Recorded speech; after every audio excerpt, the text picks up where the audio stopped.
Car, bike, பங்களான்னு லக்ஸூரியஸா வாங்குற செலிபிரிட்டிஸை தாண்டி இன்னும் கொஞ்சம் மாஸ் காட்டுவேன் பாருடா அப்படின்னு சொல்லி சொந்தமா பிரைவேட் ஜெட் வச்சிருக்கிற சவுத் இந்தியன் ஆக்ட்ரஸ் யாருன்றத பார்க்கலாமா?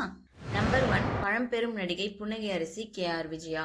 இவங்க ஒரு இன்டர்வியூல சொல்லியிருக்காங்க, இவங்களோட ஹஸ்பண்டுக்கு ஒரு பிரைவேட் ஜெட் இருக்கான். ஸோ அதில் தான் ஷூட்டிங் ஸ்பாட்டுக்கு டிராவல்கெல்லாம் அதை தான் யூஸ் பண்ணுவாங்களாம்.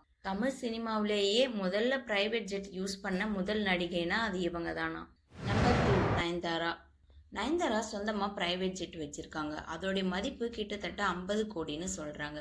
ஷூட்டிங்க்கு பர்சனல் ட்ரிப்புன்னு நயன்தாராவும் விக்னேஷனும் ப்ரைவேட் ஜெட்டில் ட்ராவல் பண்ணிய ஃபோட்டோஸ் வீடியோஸ் கூட ஏற்கனவே வைரலாக இருக்குது.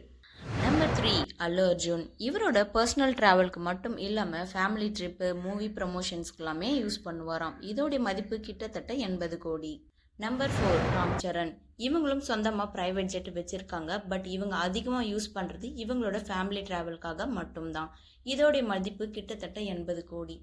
Number 5 junior NTR. இவரும் வெளிநாடு பயணங்கள், மூவி ப்ரமோஷன்ஸ், ஃபேமிலி ட்ரிப்புன்னு சவுத் இந்தியன் செலிபிரிட்டிஸ்லேயே ரொம்ப அதிகமாக ப்ரைவேட் ஜெட்டை யூஸ் பண்ணுறவர். இதோடைய மதிப்பு கிட்டத்தட்ட 80 கோடி. நம்பர் 6 நாகார்ஜுனா. இவரும் பல வருடங்களாகவே ப்ரைவேட் ஜெட்டை யூஸ் பண்ணிட்டு இருக்காரு. இதோட மதிப்பு கிட்டத்தட்ட 50 கோடி. நம்பர் 7 மகேஷ் பாபு. இவருக்கு சொந்தமாக ப்ரைவேட் ஜெட் இருக்குது. மோஸ்ட்லி ஃபேமிலியோட வெக்கேஷன் ட்ரிப்காக தான் யூஸ் பண்ணுவாங்க. இவங்களோட ப்ரைவேட் ஜெட் ப்ரைஸ் 70 கோடி. ஒரு நாள் உங்களுக்கும் ப்ரைவேட் ஜெட் கிடைச்சா முதல்ல எங்கே போவீங்கன்றதை மறக்காமல் கமெண்ட் பண்ணுங்கள்.